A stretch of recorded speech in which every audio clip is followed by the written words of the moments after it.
Cumprimento a igreja com a paz de nosso Senhor e Salvador Jesus Cristo. Amém? Irmão, você que está sobre os pés, por gentileza, municiado do exemplar da Bíblia Sagrada, abram-na agora no Evangelho de nosso Senhor e Salvador Jesus Cristo, segundo escreveu o evangelista Mateus. Texto que está sumariado a partir do capítulo de número 16, o versículo de número 18. Glórias ao nome de Jesus.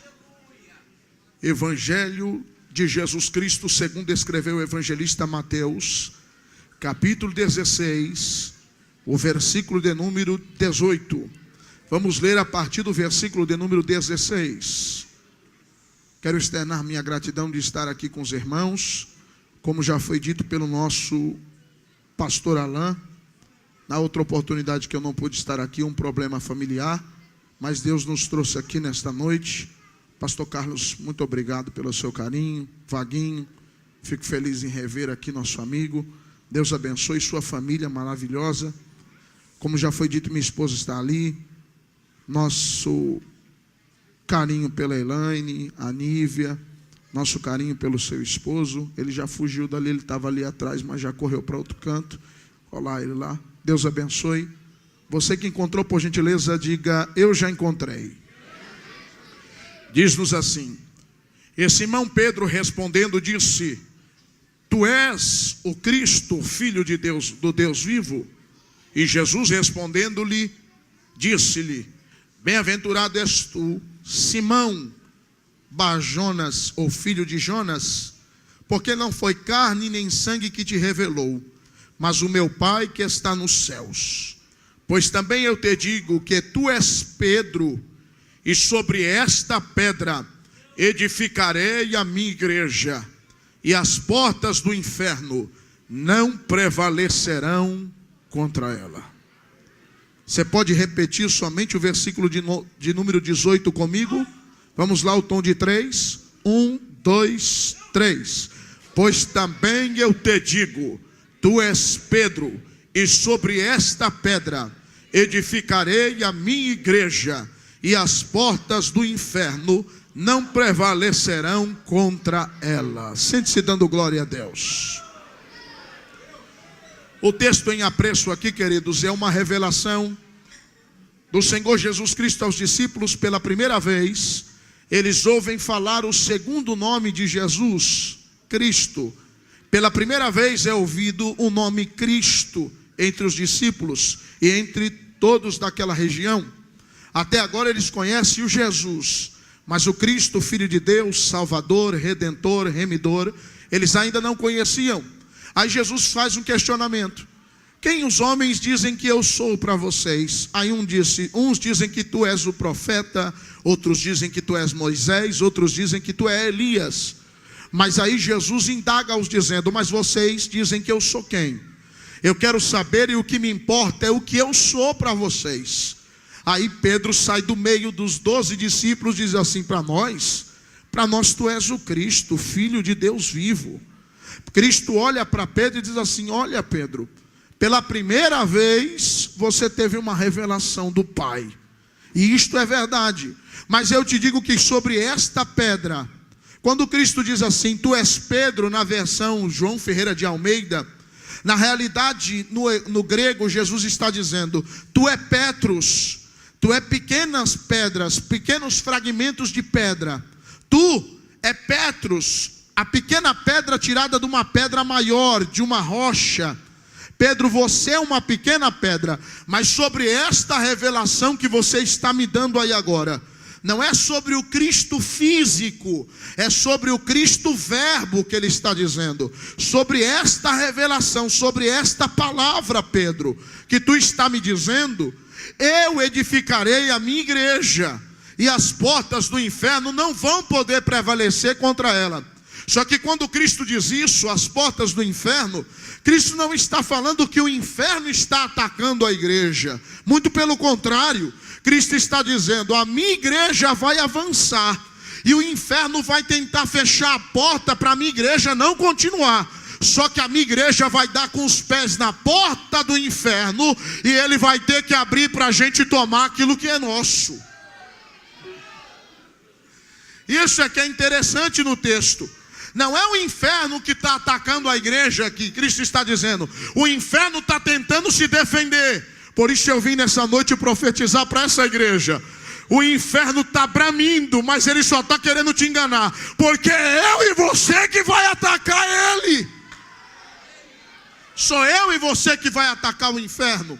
E quando Cristo diz isso, eu já logo penso e vejo que a igreja que Cristo está dizendo que vai prevalecer, ainda não nasceu. A igreja está sendo gerada como uma criança no ventre da sua mãe. A igreja não havia ainda nascido. A igreja só vai nascer na cruz do Calvário, quando Cristo morrer. E aqui é os últimos dias de Cristo na terra. Mas quando a igreja nasce na cruz do Calvário, a igreja nasce através da morte.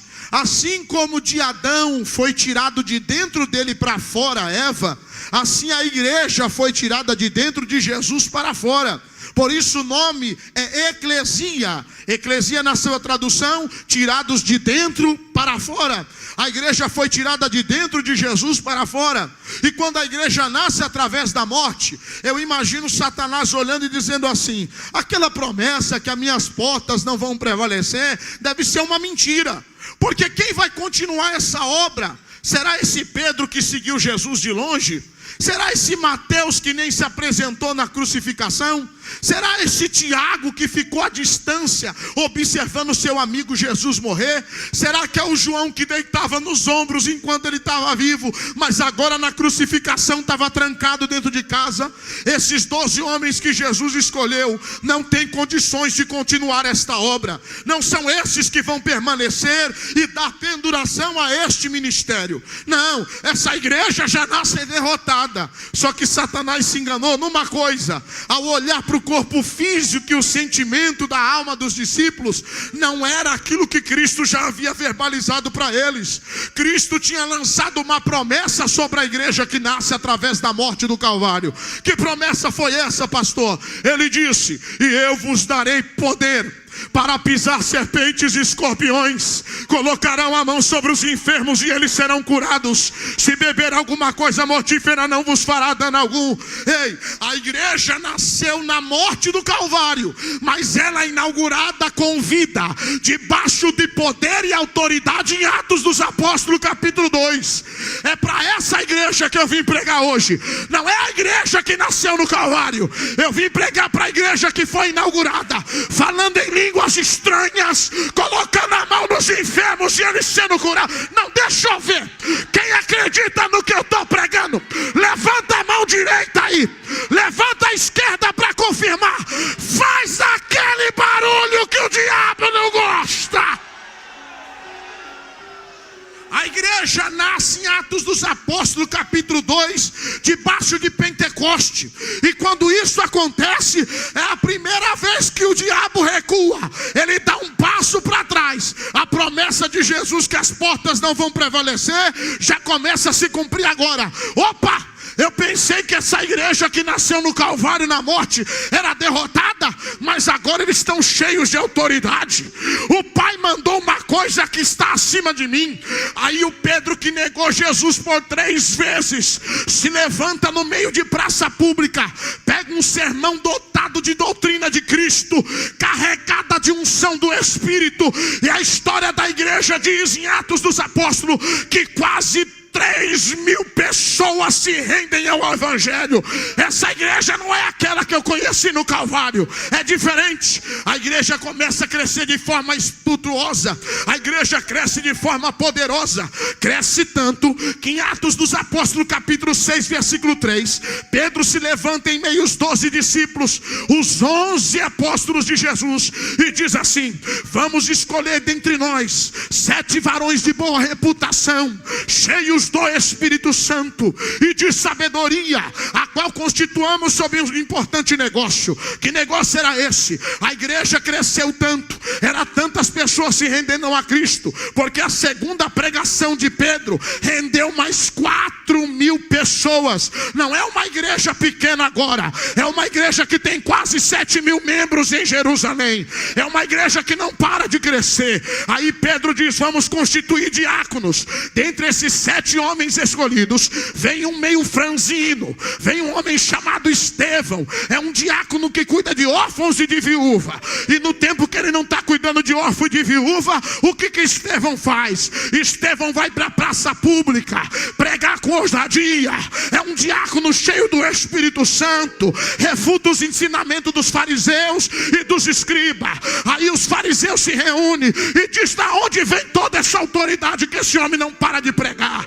O sinédrio se reúne, o sinédrio condena Estevão. Estevão está pregando em praça pública, os romanos o prendem. Estevão começa a ser apedrejado, e quando as pedras começam a ferir o corpo de Estevão, a Bíblia diz que Estevão olha para o céu e vê os céus abertos. Não, deixa eu te dizer uma coisa, parece que eu estou vendo Deus dizendo assim: é, Estevão, estão te rejeitando aí embaixo, mas nem porque eu te recebo no céu. Ah, meu irmão, a igreja não para de crescer por causa do mártir de Estevão. Muito pelo contrário, é nessas épocas que a perseguição piora.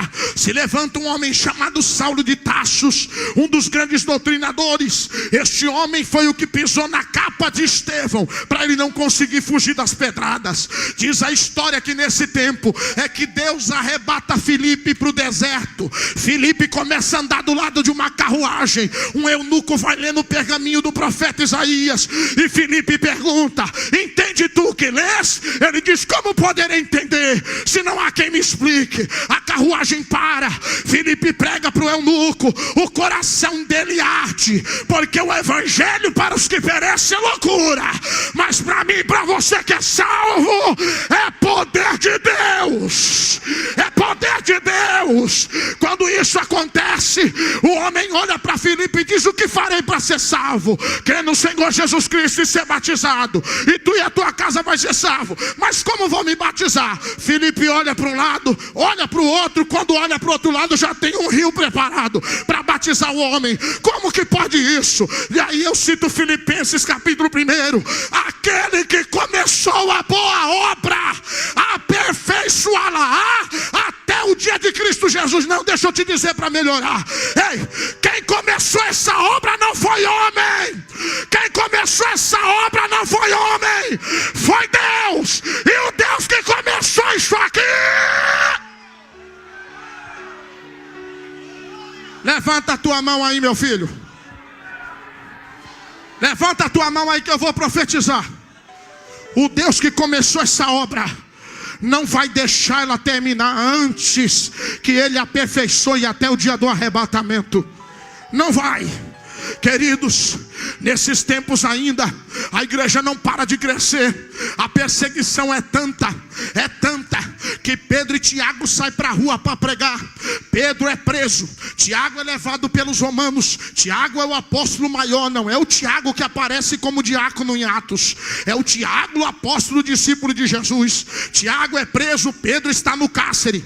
E Pedro, estando no cárcere, dorme. Diz a Bíblia, queridos, que Tiago é levado por uma carruagem. Amarram Tiago com cordas, jogam ele para fora da carruagem e andam com as carruagens com cavalos por becos, atalhos, vielas e ruas, a ponto de Tiago ter o corpo deslacerado. Pedro não sabe que Tiago maior foi morto, mas continua dormindo no cárcere. Enquanto Pedro está preso, a igreja não para de orar. Solta Pedro, Deus solta Pedro, Deus solta Pedro. Ei, não, você não entendeu ainda. Ei, tem crente que está fazendo fofoca, mas naqueles dias a igreja orava: solta Pedro, solta Pedro. Tem gente que está preocupado com a televisão, mas a igreja se reuniu na casa do uma irmã para orar: solta Pedro, solta Pedro. Deus não aguentou, Deus mandou um anjo no cárcere. Quando Deus manda um anjo no cárcere, cai as algemas e os seus olhos como se nada fossem das mãos e dos pés de Pedro. Pedro sai correndo. O anjo diz: alto lá, Pedro, volta lá atrás, pega a tua capa e pega a tua sandália, aí você me segue. Por que que Deus mandou Pedro pegar a capa e a sandália? Porque ele achava que era um sonho. Quando ele pega a capa e a sandália, ele desperta e vê que é realidade. Não, você não entendeu. Você não entendeu, por isso você não deu glória. Deixa eu melhorar para você. Quando a igreja ora, o que é sonho vai ter que virar realidade.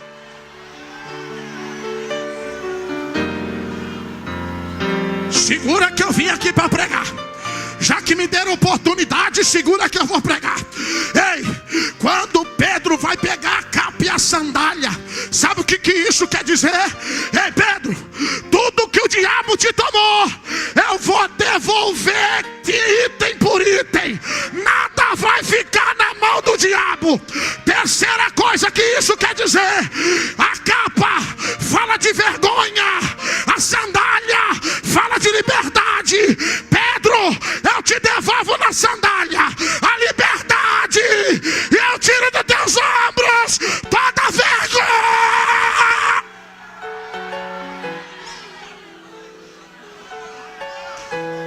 Meu Deus, parece que eu estou vendo Pedro sai da cadeia, e quando ele chega na porta principal da cidade, que ele bota o pé, a Bíblia diz que as portas se abrem automaticamente.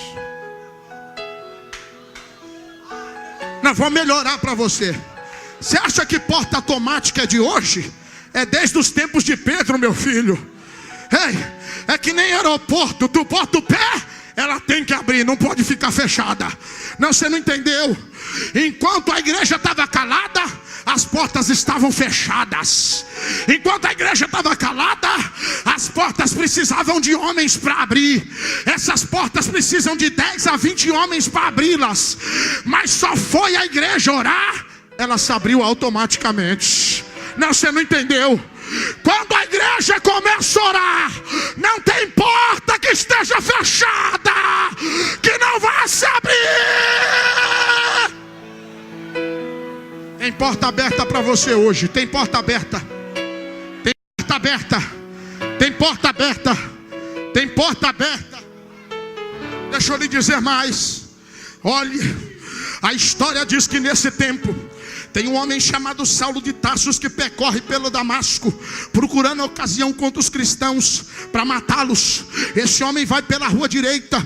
Quando ele está andando, desce um facho de luz. Quando desce, Paulo cai do cavalo, Saulo cai do cavalo, escamas caem sobre os seus ombros, ele fica cego. Uma voz brada dizendo: Saulo, Saulo, por que me persegues? Diz a história que Saulo é levado para a rua direita em uma residência. Nessa hora Deus se revela para um profeta chamado Ananias.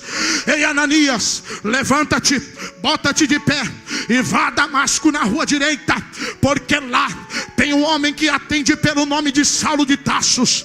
Vai lá e prega para ele e para mim. Ananias ouve a voz de Deus e diz assim: peraí, quem é o homem que o senhor quer que eu vá atrás? Saulo de Tarsos. Não, o senhor está enganado. Não é outro homem, não. Não é Saulo de Tarsos. Não, o senhor manda para outro. Esse eu não vou lá, não. Vai. Mas, senhor, esse mata cristão. Esse camarada bota fogo em crente. Mas você vai na casa dele. Por que eu tenho que ir lá? Porque esse é para mim um vaso precioso. Não, você não entendeu. Quem você acha que é, não é. Quem você acha que não é, esse que é. Quem você olha no começo da fila, para Deus é o último, e o último para Deus é o primeiro. Vai lá, eu escolhi foi ele. Quando Ananias chega e acaba de pregar, o Saulo vira Paulo. O grande vira pequeno. Com Deus é assim, irmão. O maior tem que virar o menor. Porque a Bíblia diz assim: cujo vocês que queiram ser o maior, seja dentre todos o menor. Se você quer ser servido, aprenda a servir. Paulo se apresenta aos 12 discípulos de Jesus Cristo. E quando se apresenta, Pedro é o primeiro que se levanta e diz assim: peraí, você vem dizendo que você vai ser apóstolo. Como é que é isso? Para você ser apóstolo, você tem que preencher algumas prerrogativas. Qual prerrogativa eu tenho que preencher? A primeira prerrogativa que você deve preencher, Paulo, é você ter andado com Jesus. Não andei. Você aprendeu o ensinamento de Jesus? Não aprendi. Você viu o milagre através de Jesus? Nunca vi. Você viu a morte de Jesus? Não vi. Você viu a ressurreição? Também não vi. Você viu a ascensão dele ao céu? Também não vi. Então você não pode ser apóstolo. Vai embora, porque você não é nada aqui. Ah, meu irmão, Paulo sai dali e vai para Antioquia. Ele tece tenda de dia, mas prega de noite. Diz a Bíblia que em Antioquia acontece um Pentecoste. A igreja de Antioquia é fervorosa, é uma igreja cheia de poder. Pedro fica sabendo dos boatos que correm por lá. Chama Barnabé e diz assim: Barnabé, meu filho, vem aqui. Barnabé quer dizer no seu literal, filho da consolação. Vem cá, consolador. Vai lá em Antioquia saber o que está acontecendo lá, que eu estou sabendo que tem um movimento pentecostal diferente. Quando Barnabé chega lá, tem uma igreja já pronta, tem uma igreja reunida, tem um povo que dá glória a Deus, tem um povo que já fala línguas estranhas. Quem é o líder dessa igreja? Chamam quem? É Paulo. Barnabé não acredita. Esse homem, ele pega Paulo, leva diante dos apóstolos de novo. Aí Pedro se levanta com a reunião dos apóstolos e diz assim: esse homem é perseguidor da igreja, Barnabé. Como é que você traz esse homem para dizer que ele é o precursor da igreja de Antioquia? Aí Pedro, falando isso, tem que ouvir Barnabé dizer: não, esse camarada aqui era perseguidor antes, mas agora, Pedro, ele é um dos nossos também. Esse camarada está diferente, ele é um dos nossos. Ei, Paulo, vendo que ele é refutado pelos apóstolos, ele olha para todo mundo e diz assim: vem cá, vocês estão dizendo que eu não posso ser apóstolo, que eu não posso fazer a igreja crescer, que eu não posso trabalhar, mas quem de vocês fez as obras que eu fiz? Todos os 12 abaixaram a cabeça, mas Deus levantou a dele. Paulo, quer dizer que ninguém faz a obra que você faz. Não sou eu mais não, é você, né? Então peraí que eu vou te ensinar. Paulo faz a primeira viagem missionária. Apanha feito cachorro sem dono, mas apanha de arrancar sangue. Aí Paulo escreve uma carta para os irmãos dizendo assim: eis que Cristo me escolheu por excelência para a sua obra, do que dentre todos os irmãos sou eu o menor. Tem crente que tem que apanhar para aprender que é o menor. É verdade, tem gente que tem que apanhar para aprender que é o menor. Mas aí para Deus ainda não está bom. Para Deus não está bom, tu vai ter que sofrer mais um pouco, Paulo, para você aprender. Aí Paulo faz a segunda viagem missionária. Desta Paulo não vai voltar. Na outra viagem missionária que Paulo faz, dessa ele não volta. É dali para Roma e ele vai ser decapitado. Mas dentro do navio, Paulo escreve uma carta para o seu filho na fé, que é chamada de carta pastoral, Timóteo.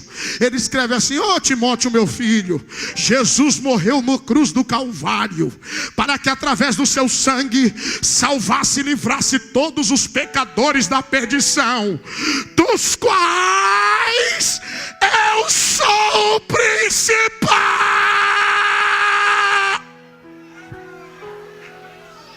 Não, eu acho que você ainda não entendeu. Tu não é o maior e nem o menor, você é. Você é o pior dos pecadores. Quem precisa do sangue de Jesus aqui? Só quem precisa.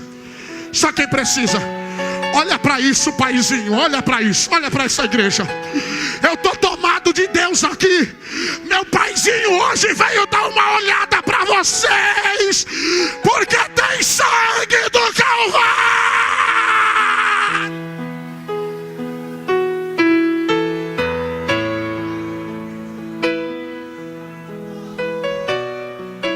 Queridos, a igreja continua crescendo, não para de crescer. Mas deixa eu lhe dizer uma coisa para encurtar. Nesses tempos, a perseguição era tão grande, tão grande, tão grande, que João, o apóstolo do amor, está refutando os ensinamentos dos romanos em uma das províncias romanas contra um deus chamado Júpiter, segundo a história da igreja.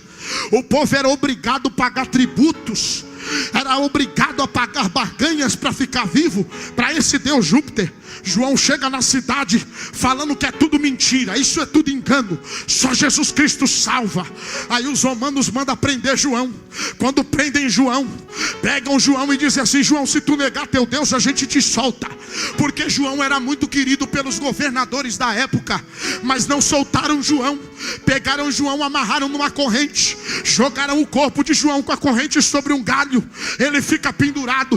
Pegaram e acenderam um tacho de óleo quente fervendo debaixo de João e disseram: ou tu nega, ou nós vamos te mergulhar no tacho de óleo quente. João amava seus algozes com amor de Deus tão profundo que começaram a descer João no tacho de óleo quente. Quando mergulharam, que não ficou uma parte do corpo fora do óleo, achando que quando levantassem as correntes, João está estraçalhado, só ia sobrar os restos mortais e a caveira. Por um milagre divino, o Espírito de Deus abraçou João, e quando levantaram, não havia uma queimadura sobre o corpo do apóstolo. Eles ficaram apavorados. A gente não pode deixar esse homem solto, porque se a gente deixar ele solto, isso vai se propagar, e não vai haver uma pessoa que não vai se converter ao Deus de João. Vamos fazer o que então com João? Vamos exilá-lo, vamos colocá-lo na ilha da morte, vamos exilar João na ilha de Patmos. É lá que ele merece ficar. João está na ilha de Patmos preso, está exilado, distante de todo mundo. Nenhum irmão vai visitar João, não tem ninguém que pode chegar lá. Mas João, em vez de ficar desesperado, arrancar os cabelos, ele torna a sua via dolorosa em uma grande experiência com Deus. O que João faz, pastor? João dobra o joelho de manhã e ora, dobra de tarde e ora, dobra de noite e ora de novo, dobra de madrugada e ora de novo, e é assim todo dia. João ora toda hora, e conforme ele vai orando, num dia desses de oração, João de joelho dobrado, Deus olha do céu e diz assim: é hoje, João, o teu corpo vai ficar na terra, mas teu espírito vai vir ao terceiro céu, porque eu vou te revelar coisas que eu não revelei para mais ninguém. Segura agora, segura agora. João começa a escrever o livro apocalíptico. No primeiro capítulo ele escreve assim: e eu, João, vi no meio dos 7 castiçais de ouro um semelhante ao Filho do Homem. Eu, João, vi os 24 anciões que se prostravam diante dele e clamavam um para o outro, dizendo: Santo, Santo, Santo, Santo, Santo, Santo, Santo é o Senhor dos exércitos. Ei, a melhor parte disso, capítulo 5 de Apocalipse, é uma das grandes revelações que João tem na ilha de Patmos. Ele diz: eu, João, vi um livro selado por dentro e por fora por 7 selos, e o anjo bradava com grande voz, dizendo: quem é digno de abrir o livro e desatar os seus selos? E nem o céu, nem na terra, nem debaixo da terra for achado ninguém digno de abrir o livro e desatar os seus selos. Quando veio diante de mim um dos anciões e disse: João, não chores mais. Elevou na minha cabeça, ele me mostrou e falou: eis aí o leão da tribo de Judá. Ai, levanta a sua mãozinha aí, deixa meu paizinho te ver, deixa.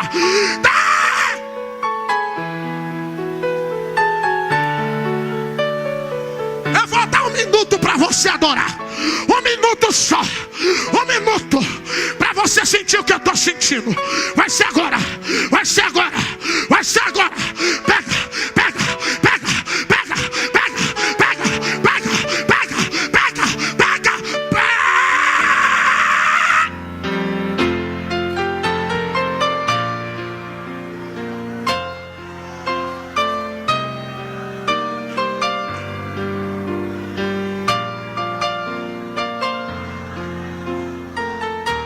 Recebe aí, meu irmão, recebe. Você que acredita no que eu estou pregando aí, você vai ser tomado pela presença do Espírito essa noite. Deixa eu te dizer uma coisa. Essas línguas estranhas que estão na tua mente não é coisa do diabo, não é proveniente das tuas emoções. A autoridade do Senhor Jesus Cristo está sobre mim para te dizer: abre a boca e fala agora. Abre a boca e fala agora.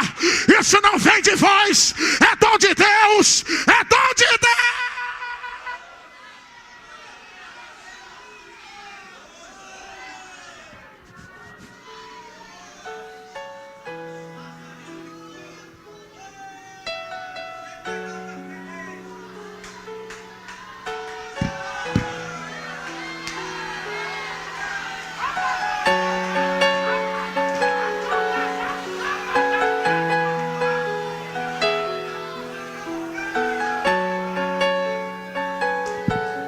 Sobre a sua vida é Deus. Para me encurtar, passado esse período da igreja, nós vamos chegar aos discípulos dos apóstolos. Diz a história da igreja que em Esmirna havia um bispo chamado Policarpo. Esse homem foi discípulo do apóstolo João. Policarpo é o homem que recebe a carta redigida por João na ilha de Patmos, dizendo: eis que diz o verdadeiro, o amém, o primeiro e o último: sofrereis a tentação de 10 dias, mas ser fiel até a morte, e dar-te-ei a coroa da vida. Em Esmirna, Policarpo, saindo da cidade para pregar o evangelho em outras vielas, em outras cidades, a Roma toma conta de Esmirna, persegue os cristãos durante 10 dias. Mulheres são violentadas, homens apanham. Um dos filhos do Policarpo é lançado para fora de uma carruagem e ele quebra uma das suas pernas. Durante 10 dias, casa de cristãos foram colocadas fogo, mas Policarpo chega 10 dias depois. Mas ninguém havia negado Jesus durante os 10 dias que eles sofreram perseguições. Os romanos dizem para Policarpo: se você negar o teu Deus, a gente deixa todo mundo em paz. Policarpo está amarrado pelos seus algozes. Acenderam uma fogueira em praça pública. Policarpo diz para os seus prisioneiros, para aqueles que o prendem: soltem as algemas, tirem os ferrolhos dos meus pés, porque eu não vou fugir, mas não vou negar o meu Senhor, porque durante 85 anos Ele sempre me fez o bem. Não é agora que eu negarei o meu Senhor e Salvador Jesus Cristo. Policarpo começa a andar em direção do fogo e dizendo assim: eu não nego, eu não nego, eu não nego. Quando chega no meio da fogueira, em vez do fogo queimar Policarpo, forma um redemoinho em volta dele, e o fogo não arde sobre o corpo de Policarpo. Os soldados desesperados sacam espadas e ferem Policarpo com a espada. O sangue de Policarpo apaga a fogueira. Ele morre de ferimento, mas não morre de queimadura. A igreja continua crescendo. Nesses tempos se levanta um bispo, também da Ásia Menor, chamado Inácio. Inácio tem uma voz estridente, igual a do pregador que vos fala. Não tem microfone que abafava Inácio pregar. Não tinha ninguém que não ouvia Inácio gritar. O imperador manda prender Inácio. Nesses tempos é que se levantam imperadores como Trajano, Marcos Aurélio, Diocleciano, perseguidores da igreja, homens sedentos por sangue, usados pelo diabo. Marcos Aurélio, em uma ocasião, bota fogo em Roma e acusa os cristãos de terem feito isso. Os crentes começam a ser mortos dentro dos coliseus. Inácio é um deles, que está dentro do coliseu de Roma. Enquanto o imperador está no palácio, Inácio grita lá do calabouço dizendo: eu sou trigo de Deus. O imperador ouve aquilo e diz assim: quem grita? É Inácio. Não acredito. Como é que esse homem grita lá de dentro? Eu estou ouvindo aqui. Como? Pegavam os cristãos, primeiro jogavam escravos na arena. Eles eram mortos por feras. Depois colocavam gladiadores, e o povo de Roma festejava, bebia, se embriagava, se prostituía. Daqui a pouco jogavam os cristãos. Os cristãos, em vez de ir lá, como os escravos faziam, se prostravam diante do pedestal do imperador. E se o imperador quisesse dar clemência, ele faria assim com a mão, assim. Se ele quisesse que matasse, ele faria assim. Mas quando jogava os cristãos, em vez deles pedir a clemência do imperador, eles davam as mãos no Coliseu e começavam a orar. O imperador ficava desesperado. Eles não sabem que sobre a minha mão está o poder das vossas vidas ou da morte. Quando jogaram Inácio no meio da arena, Inácio grita: eu sou trigo de Deus, e importa que pelos dentes das feras eu seja esmigalhado, mas quando essa minha carne cair na arena, eu serei feito pão vivo de Deus. Não adianta, imperador, eu não vou pedir clemência. Alguém dizia para o imperador: esse homem que você espera pedir tua misericórdia, acredita num ser superior a ti, porque ainda morrendo na terra, ele crê que vai ter vida eterna. Inácio gritava: soltem as feras, soltem as feras. Inácio no meio da arena gritava: solta as feras depressa, solta, porque vocês só vão estar apressando um servo de Deus entrar nos portais da eternidade.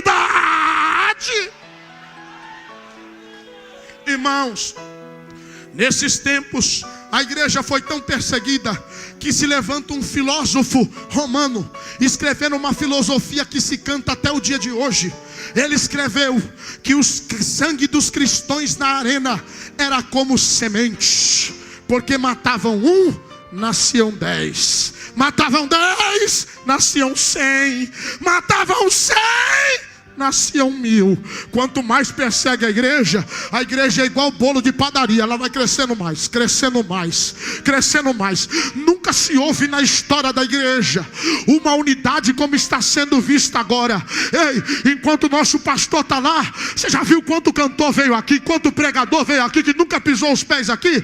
Deixa eu te dizer uma coisa: o diabo vai tentar, mas ele vai rachar a cara. Olha para mim que eu já vou terminar. No século de 15, século 14, século 16, século 17, a igreja cresceu tanto que aparece na Europa pregadores que incendiaram toda a Europa. O nome deles estão nos anais da história da igreja.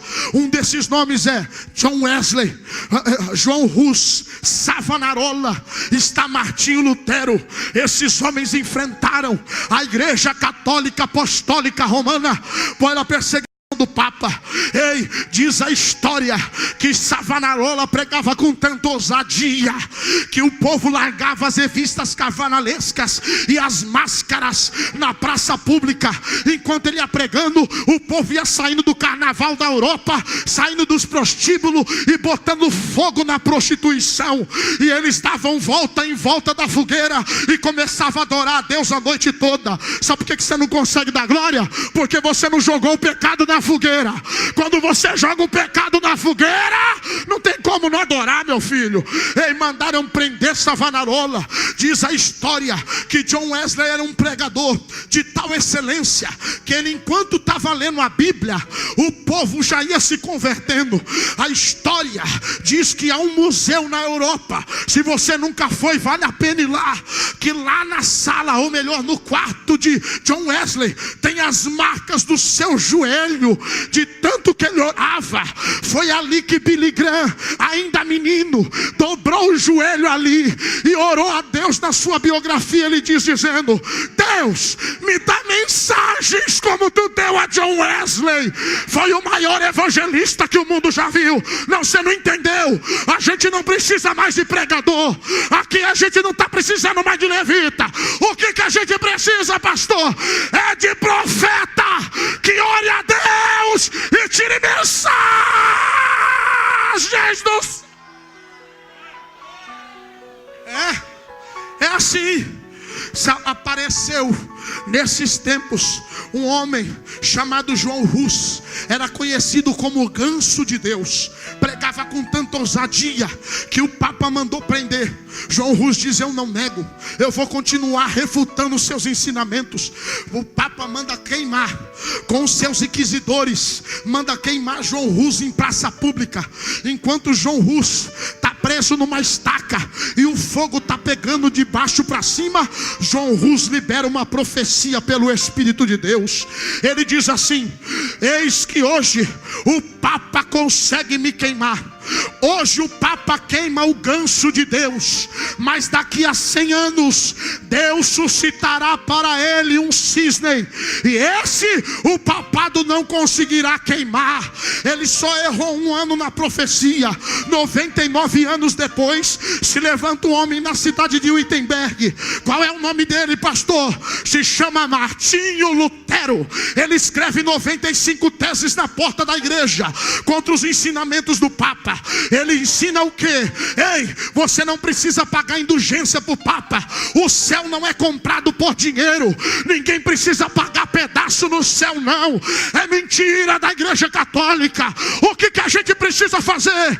O céu é tomado à força através da morte de Jesus Cristo na cruz do Calvário. O céu é mediante a graça. Segura aí que eu já vou terminar. Martinho Lutero é chamado pelo Papa. Vem para cá, meu filho, que eu preciso ter uma conversa com você. Chamam-se os maiores eruditos da igreja católica, os maiores doutrinários. Que ensinamento é esse, Martinho Lutero? Para com essa pregação. Eles não podem matar Martinho Lutero, porque o pai de Martinho Lutero era uma das autoridades da cidade. O governador amava a família de Martinho Lutero. Aí não mataram, liberaram Martinho Lutero. Mas os crentes daquela época, vendo que os inquisidores procuram Martinho Lutero para matá-lo, os irmãos vão prender Martinho Lutero dentro de uma prisão domiciliar, mesmo sem a sua vontade. Martinho Lutero está preso pelos próprios irmãos. É como se eu pegar o Marquinhos e dizer: tu vai ficar na minha casa e não sai mais daqui, porque senão vão te matar. Martinho Lutero estava preso dentro de uma casa, mas ele não ficou parado. O que Martinho Lutero fez? Ninguém tinha a Bíblia, ninguém tinha um exemplar da Bíblia. Martinho Lutero começa a traduzir a Bíblia em várias linguagens. Ele traduz para o alemão, ele traduz para o francês, ele traduz para o latim, e daqui a pouco o Papa está vendo partes da Bíblia espalhada pela Europa inteira, e o povo lendo a Bíblia, e ele diz: como é que esse povo está com a Bíblia na mão? Quem está traduzindo essa Bíblia para esse povo? Era Martinho Lutero. O diabo, não podendo alcançar fisicamente Martinho Lutero, diz a história da igreja que o diabo se personifica e se apresenta na casa para Martinho Lutero com um pergaminho na mão, e ele diz assim: Martinho Lutero, eu tenho algumas acusações contra ti. Você pode fazer o que você quiser, mas teus pecados vão te levar para o inferno. Que acusação você tem? E ele mostra várias acusações de pecado. É um pergaminho que não acaba mais. Martinho lê um pecado por um, lê um por um. Quando ele chega no final, Martinho Lutero olha para Satanás e diz assim: ei, Satanás, você tem razão. Todos esses pecados eu cometi, mas você se esqueceu de escrever na última linha uma coisa. O que? Martinho Lutero pega uma pena, molha na tinta vermelha e diz assim: eu sou pecador, mas você esqueceu de escrever isso aqui. O que? O sangue de Jesus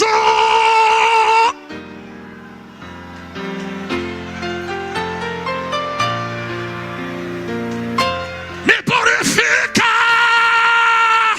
de todo. Aqui tem sangue, aqui tem sangue, aqui tem sangue. Coloca a mão no ombro do teu irmão da direita, coloca a mão no ombro do teu irmão da esquerda e fala para ele: Satanás se esqueceu de uma coisa. Jesus já sabia de tudo, por isso morreu no Calvário, porque o sangue dele nos purifica.